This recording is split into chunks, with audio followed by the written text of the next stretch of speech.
Hey everyone, excited to be back for this week's edition of Frequently Asked Questions for Commercial Real Estate. In today's video, what I want to do is talk about some lessons learned that I've had over the last several months pertaining to the multifamily and retail market. And the reason why I'm sharing this lessons learned for those two particular property types is because those are the ones that I've worked on probably the most over the last 2 or 3 months. And so I thought I'd share some insights that I've garnered from this unique environment we find ourselves in. Now, before we dive in this video and learn about these lessons, I would greatly appreciate it if you could like and subscribe to this channel.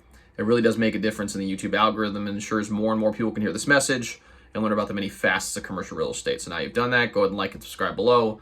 Let's go ahead and dive into this episode. All right, so as far as lessons learned are concerned, I'm going to share 2 lessons learned primarily related to multifamily and retail based on our current environment. So to start off with multifamily, as you probably know, in today's environment, interest rates have spiked over the last 6 months or so, and they're hovering at anywhere between 6 and 7% for long-term financing. So that's obviously affected the return metrics for investors that are looking to purchase these types of assets.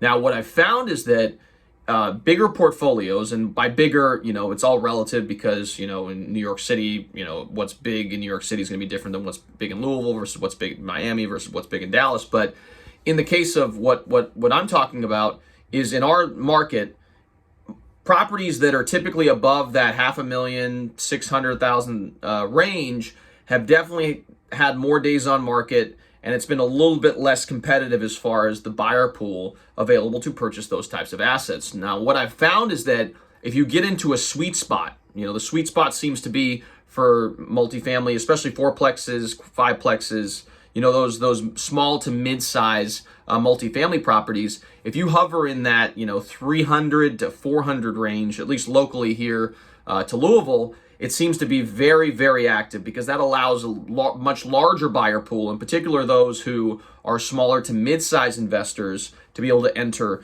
that space. And that's what I found, in that, we recently had listed a property, 2 fourplexes, and we decided, in my opinion, the right decision to split them up and sell them as 2 individual fourplexes. Now, the demand was absolutely phenomenal for each property. So we sold one several weeks ago for more than we asked for, and now we're currently under contract with a new buyer for this second fourplex. And what we found is that the interest level has been very, very high. If you price it right, and you make sure that the units check the boxes as far as bed, bath count, washer, dryer, and units in the area, it's going to go, and it's going to go fast. And there's still a ton of buyers out there looking for that sort of product. And so for sellers out there that are looking to do something with their property, they're kind of concerned about whether or not they're going to get what they're looking for. If you fall in that little sweet spot, I'm telling you, it's unbelievable what the demand is right now for that type of product. So that's obviously local to Louisville. It may be different in your market, but the sweet spot may be a little bit higher than what we're at right now. But again, something to consider. So that's lesson number 1.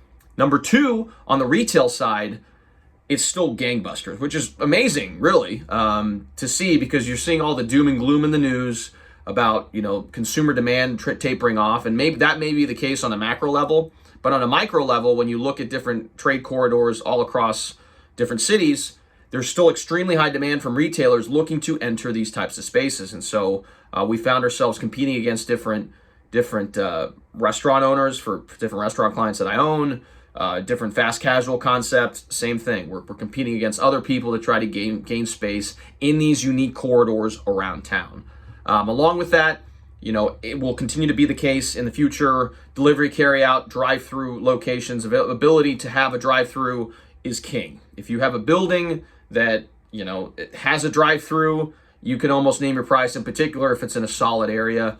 There's people knocking down the door trying to access those types of products. So again, if you have a building and you're a building owner and it's in a great location and there's drive-through potential, it's almost definitely worth it to explore the option of potentially adding a drive-through and going through the necessary permitting process, going through the city to make sure that you're able to do that. Because I'm telling you, it's going to add significant value to your building. And if you decide to sell at some point, it will be something that will add significant value. Along with that, if you're looking to lease, you're going to be able to charge a lot higher of a lease rate because, again, with retail in particular, rents are a function of the sales that can be achieved on site. And if you add the component of a drive-through to the building, the sales will be higher. Therefore, you can charge more in rents. And when you can charge more in rents, as we all know, investment property is going to be valued based on the income it generates. So if you generate more income, the value of that property will increase as well. So those are two lessons learned.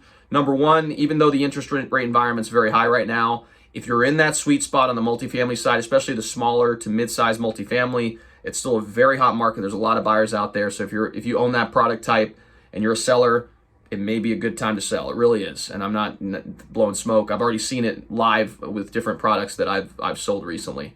Number two, if you're a retail owner and you have the potential for a drive-through or potential for carry out, explore those options and try to see if you can incorporate it into your building, especially if it's in a phenomenal location, because you will receive value in spades as a result of that. Now, if you're a building owner and you're looking to either sell your multifamily property or your retail building, I do a lot of that. That's kind of what I've chosen to specialize in, and also done, a good amount on the industrial side. But either way, I'm happy to be a resource and advocate and hopefully, help you sell or lease or whatever for your commercial property in the Louisville metro and surrounding areas. So if you feel free to reach out to me at any time, my number is 502-536-7315, or you can reach me via email at raphael@crescentigroup.com.